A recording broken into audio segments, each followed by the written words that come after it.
Hi, and welcome to my final project for Anthropology 242. For my final paper, I decided to explore the oral tradition, specifically storytelling. I wanted to examine the traditional role of storytelling in further depth and consider why storytelling is such a profound way of communication.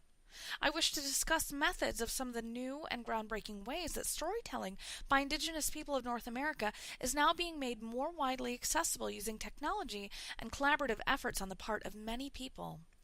I think in addition to understanding how technology is being integrated into technology, it's important to understand how it has impacted the Alaskan Native community, so I'll touch on that as well. Here we go, and I hope you enjoy it. Why do people tell stories? I think that the most fundamental reason to tell a story is to synthesize an understanding of the world around us. Humans are fundamentally uncomfortable living in chaos. We need to feel connections of our fellow human beings around us in the present and also our connections to our ancestors from the past. And when you tell a story, much more is accomplished than just providing a narrative. A story is a connection not just to one person, but the knowledge that the person has acquired through their own life experience, and more profoundly, the life experiences that come through talking to other people. And therefore, by the simple act of listening to a story from the oral tradition, the listener becomes connected to the past by listening to the thoughts and the words of generations upon generations of people who have come before. But what is the historical significance of storytelling? Well, broadly put, with the passage of time, the sharing has become an essential part of the cultural fabric that sustains and provides identity to the people who shelter under it. Because for thousands of years, oral transmissions have been used to tell stories, share the history of people, and transmit cultural ideals. Amazingly, science has finally caught up to traditional knowledge to explain what we all already knew to be true. That storytelling is a powerful way for multiple brains to connect to the same reality. And what do I mean by this? In an experiment, one scientist placed research subjects in an MRI scanner while they screened a short clip of an actor drinking from a cup and then grimacing in disgust. They also scanned subjects while researchers read a short scenario aloud, asking subjects to imagine tasting something gross in their mouths. Finally, scientists scanned subjects' brains while they actually did taste something unpleasant, and in each case the same region of the brain lit up, the anterior insula, or the seat of disgust. I bet when I just told you that story you may have cringed a little bit, but if you did, that would be because when you listen to a story, you quite literally can change what your brain is processing as real. Interestingly, one important aspect of the traditional use of storytelling is found within the understanding of context. In today's world, it seems that it's not just the context of stories themselves that are changing, but the context in which they're told. And this can be seen in new and exciting ways that storytelling is being integrated into life situations, and also the ways in which storytelling is being preserved. Many people, native and non-native, are recognizing the continuing need to preserve stories, but also that the innovations in modern technology can provide the ideal venue to preserve the stories of the past and make them available to a wider audience than ever before. When understanding what it means for the past to meet the present, the easiest way is simply to say that traditional practice is undergoing a metamorphosis in some ways, as Indigenous people explore storytelling while integrating modern technology. And I want to say integrate rather than adopt, because it's important to understand that while modern methods are being integrated while appropriate, according to the person telling the story, it's not the only way that stories are told, and nor should it be. Rather, these new technologies are available and can be used, when chosen, to provide yet another means to facilitate traditional methods of storytelling. I chose to focus on what I thought were the best choices, and that is to say audio recordings, film, and video games, because especially in the last 2 decades, some groundbreaking projects have emerged to tell traditional stories using these 3 technologies. The first format I chose to explore is the audio format. This is actually not a new phenomenon. During the very early 1940s, audio documentation was made regarding the daily life of residents of farm security migrant worker camps in Central California. These are now housed in the Library of Congress. The The Library of Congress also has audio interviews dating back to 1923 which document the experiences of former slaves. Libraries and universities across the nation have been useful in gathering and housing stories and narratives of marginalized people, including indigenous individuals. UAF's collection, which is what I chose to focus on, began back in the early 80s. However, most recently, June Pinnell Stevens began a massive grant-funded project to digitize old and deteriorating audio recordings from the 70s that are now housed alongside and with the oral history program. To begin with, these recordings allow listeners a window to a way of life that in some ways has slipped a little further away through the past decades. These stories also allow listeners to remember some of the histories that, while traumatizing, should not be forgotten, as in the case of those who were forced into schools where, among other things, they were denied the right to so much as speak their language. From an anthropologist's perspective, there's already been documented cases where researchers have stumbled across troves of new information that were previously unknown.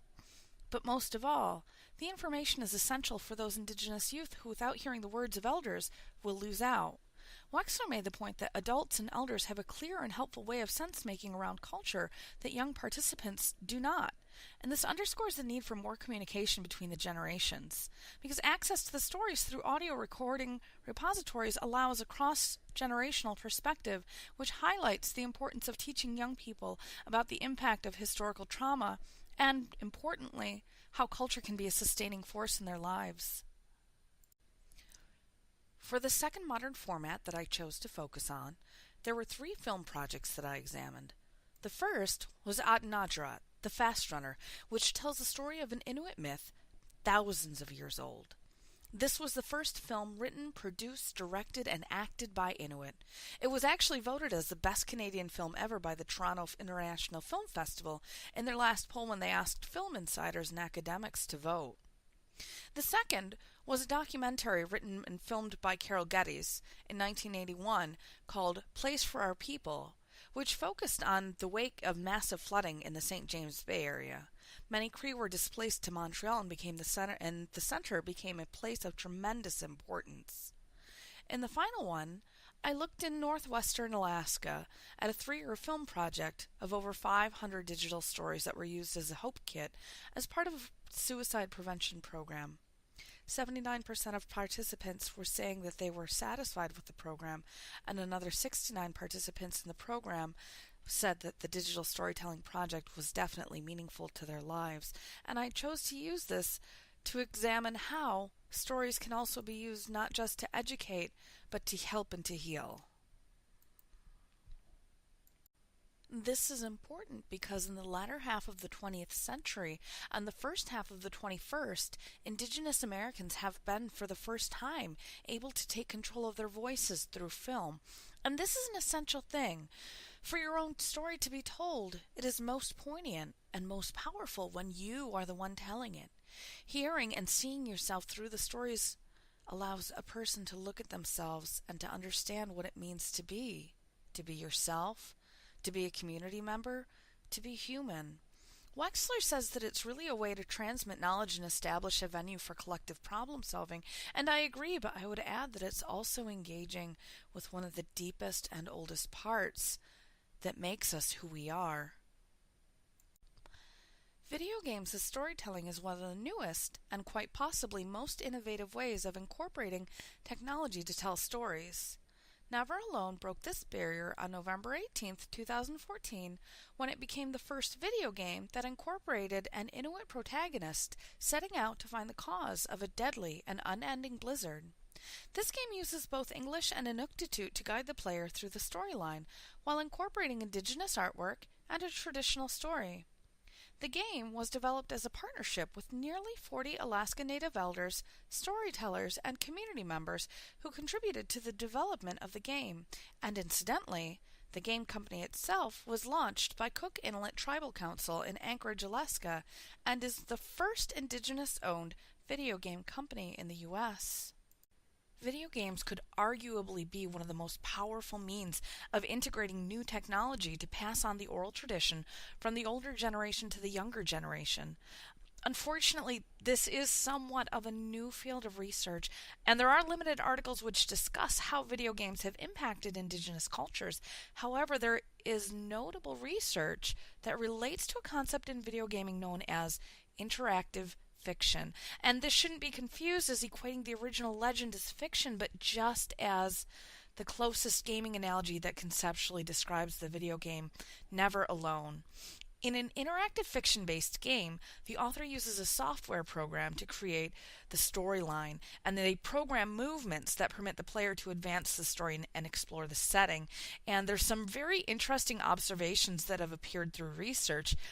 Participants express the belief that they're telling the story with the author somehow, they're helping the author tell the story. And people feel like they have to earn the story. It's not just a right that's given to you, they actually have to do something in order to be worthy of receiving the story.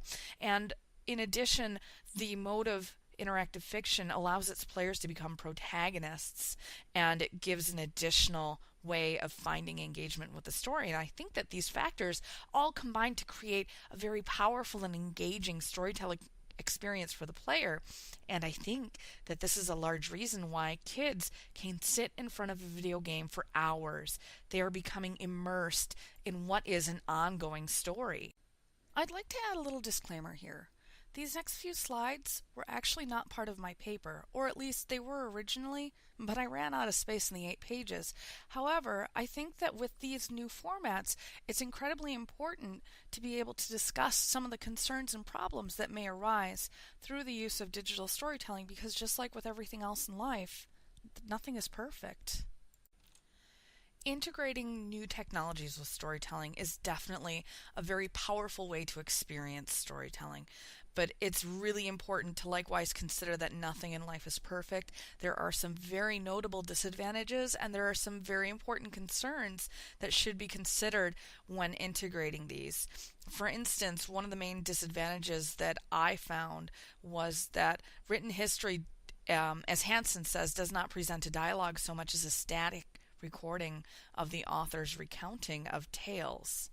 So when we're reading this, we can interpret what the author is saying, but the writing itself remains the same. And oral narratives, on the other hand, they don't have to be told exactly the same way. What is fundamental is whether or not they carry the same message. And even though Hansen wasn't commenting on movies or video games or digital recordings, his point is the same. Regardless of whether someone chooses to engage with any of these new formats in a day, a week, or a year, the outcome of the story and the tiny details of the story, if they're recorded, they never change. And this limits the listener, and it denies the storytellers the right to fit the story within the framework of why they chose to tell it in the first place. But let's talk about concerns. For instance, who owns these stories? The stories themselves are owned by indigenous groups, but according to U.S. copyright law, once they've been recorded, the actual sound recording belongs to whoever created it.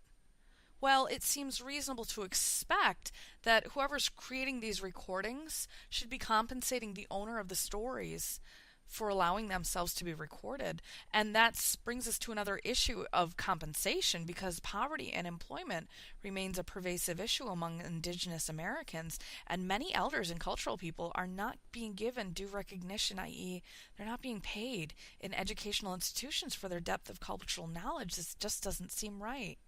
And in the case of indigenous films such as ANTH and indigenous produced video games such as Never Alone, compensation is less of an issue, but it's still very important. So not only that, but what about ethical usage in terms of respecting cultural protocol or obtaining permission and ethical usage by non-native people? Archibald's recommendation was that if non-native teachers and indigenous teachers are to use and tell indigenous stories, they need to begin a cultural sensitivity learning process that includes gaining knowledge about storytelling protocol and the nature of these stories to make sure that they're used in a respectful and culturally appropriate manner. But despite the problems and concerns that may arise, I can't help but believe that as long as they're handled in a responsible manner, the advantages will far outweigh them, because when an elder dies, a library burns. That's from the Alaska Native Science Commission. Priceless gems of wisdom are preserved forever in the digital annals of the world, and using modern forms of technology to capture and translate traditional stories means exposing a wider audience to the oral tradition. And this opens the door to building cultural awareness, tolerance, and an understanding of values and philosophies that may very well differ from those of the listening party. In addition, there's the question of economics. The film, The Fast Runner, pumped more than $1.5 million into the local economy of Igloolik and employed about 60 people. This film showed an entire generation of Inuit kids another way in which they can tell their stories, and it showed them that their stories are important. And finally, incorporating digital media with traditional storytelling can become one more tool that can be used to move forward in the world with a sense of pride in the rich cultural heritage that belongs to the indigenous people of Alaska. Because with the voices of the past forever captured, the wisdom that's carried through the power of words can never ever be silenced. Anyways, I hope you enjoyed my presentation on oral traditions from the past, their significance in the present, and modern methods of adaptation. The rest that follows here are my references cited. Thanks.